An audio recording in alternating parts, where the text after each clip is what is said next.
नमस्ते भैया बहनों, मैं धनराज नाई, माध्यमिक आदर्श विद्या मंदिर छापर ऑनलाइन क्लासों में आप सबका स्वागत है। कक्षा 6 से 10 से सामूहिक प्रकरण है, विषय हिंदी।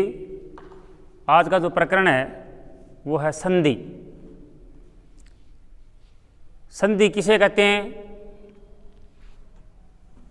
संधि का शाब्दिक अर्थ तो जोड़ना है, ठीक है ना?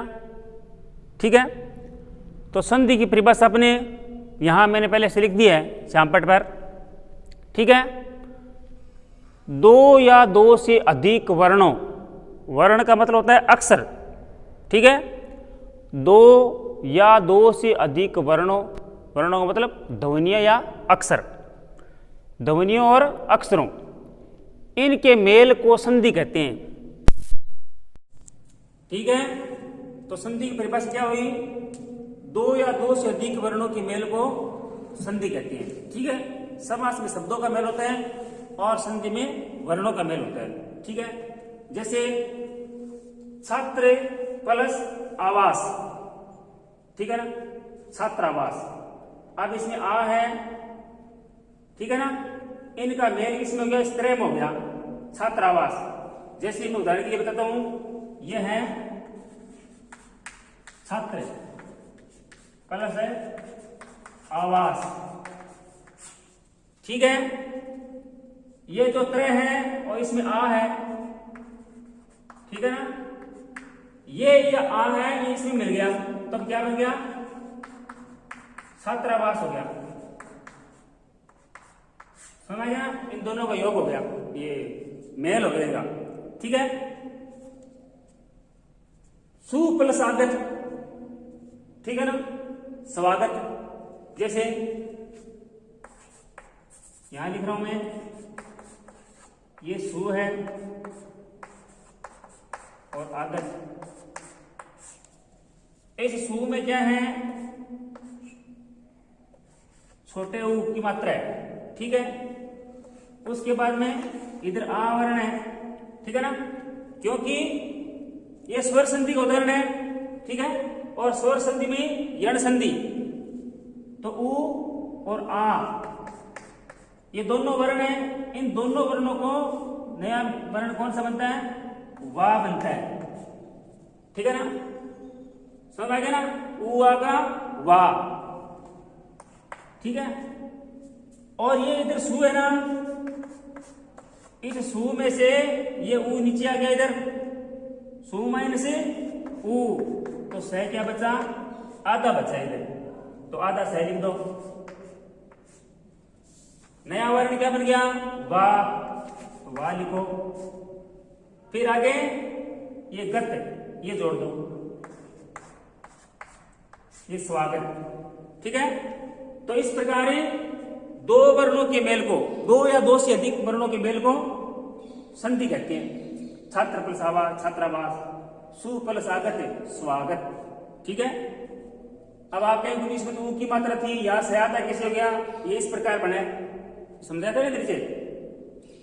अब है संधि विच्छेद, ठीक है ना, यानी संधि करने से मिले हुए दो वर्णों या मूल शब्दों को अलग अलग करना, ये संधि विच्छेद कहलाता है, ठीक है ना। उनको अलग अलग करना, मूल शब्दों को, दो वर्णों को या दो से अधिक वर्ण है उनको अलग अलग करना संधि विच्छेद कहलाता है। संधि के प्रकार, ठीक है। संधि के मुख्य रूप से तीन प्रकार होते हैं। संधि के मुख्य रूप से तीन प्रकार होते हैं। पहला प्रकार है स्वर संधि, दूसरा व्यंजन संधि, तीसरा विसर्ग संधि। ये संस्कृत में भी है और ये हिंदी में भी है।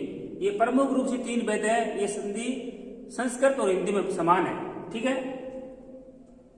तो तीन प्रकार हो गए संधि के, स्वर संधि, व्यंजन संधि और विसर्ग संधि।